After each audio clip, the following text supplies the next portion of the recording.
আসসালামু আলাইকুম। শবনমস ডেতে সবাইকে স্বাগতম। নতুন আরেকটি ভিডিও নিয়ে চলে এলাম। আমি আজকে রান্না করব তেহারি।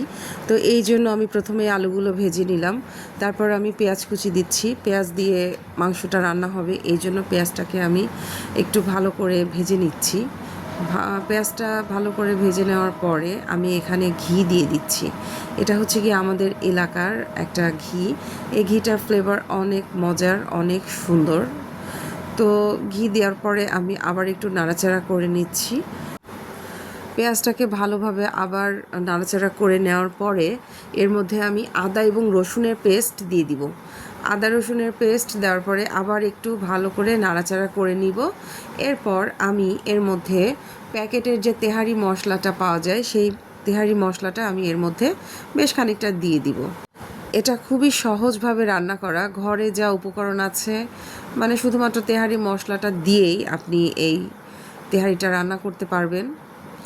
আর হচ্ছে গিয়ে এটা আমি বাচ্চাদের জন্য রান্না করেছি, এই জন্য এর মধ্যে আমি কোনো ধরনের মরিচ গুঁড়া অ্যাড করিনি।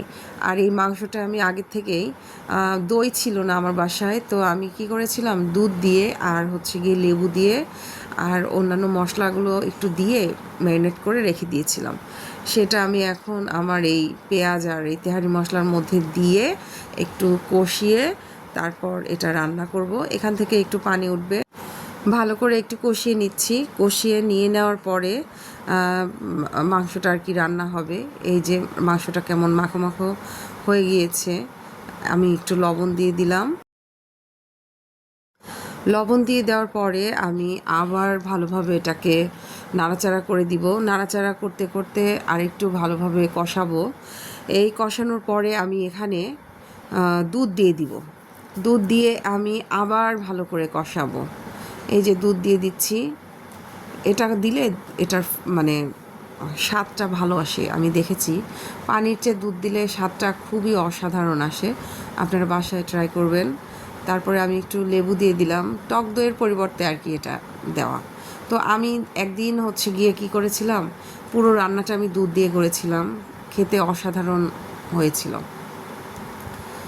তো আমি যেহেতু বাদাম বাটা পেস্তা বাটা কোনো কিছুই অ্যাড করিনি, জয়ফল জয়ত্রী কিচ্ছু অ্যাড করিনি, জাস্ট মশলা আর এই মশলাগুলো দিয়েই আমি এখন এটা রান্না করব।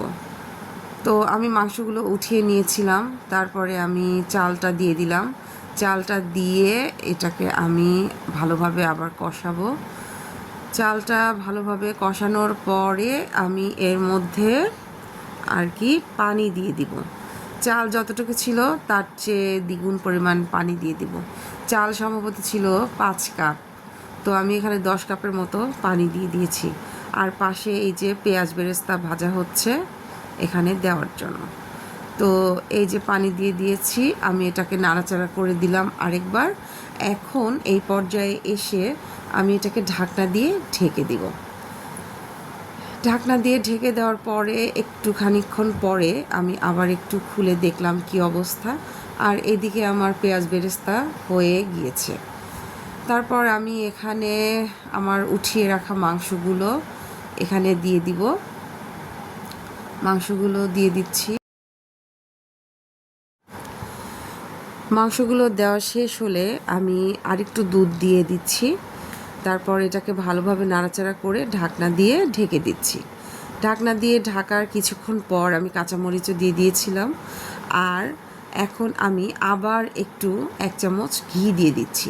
ঘিয়ের ফ্লেভারটা দিলে অনেক সুন্দর একটা ফ্লেভার আসে, আর আমাদের এই ঘিটা খুবই ফ্লেভারফুল ঘি। তারপর আমি ওই ভেজে রাখা পেঁয়াজটা দিয়ে দিচ্ছি, মানে পেঁয়াজ বেরেস্তাটুকু দিয়ে দিচ্ছি। পেঁয়াজ বেরেস্তা দেওয়ার পরে আমার এই তেহারির চেহারাটাই চেঞ্জ হয়ে গিয়েছে, অনেক সুন্দর লাগছিল এবং খুবই সুন্দর একটা গন্ধ আসছিল। তারপর আমি আবার এটাকে নাড়াচাড়া করে দিচ্ছি, নেড়েচেড়ে দিচ্ছি। নেড়েচেড়ে দিয়ে একবারে এটাকে আমি এখন মানে ঢাকনা দিয়ে ঢেকে নিব। তারপর ঢাকনা দিয়ে ঢেকে দেওয়ার পরে এটা একদম হয়ে গিয়েছে। হয়ে যাওয়ার পরে দেখেন এই যে এরকম হয়েছে। খেতে অনেক মজা হয়েছিল, যদিও বাচ্চাদের জন্য বাচ্চাদের কথা মাথায় রেখে কোনো প্রকারের ঝাল দেওয়া হয় না। আমি মিষ্টি মিষ্টি তেহারি বা মিষ্টি মিষ্টি বিরিয়ানি খেতে পছন্দ করি। তেহারি নাম সরিষার তেল দেইনি, আবার বিরিয়ানিও বলতে পারেন, যেটা যে বলে তেহারি মশলা দিয়ে যেহেতু করেছি সেহেতু এটার নাম তেহারি। তো অনেক মজা হয়েছিল খেতে, বাসায় অবশ্যই ট্রাই করবেন।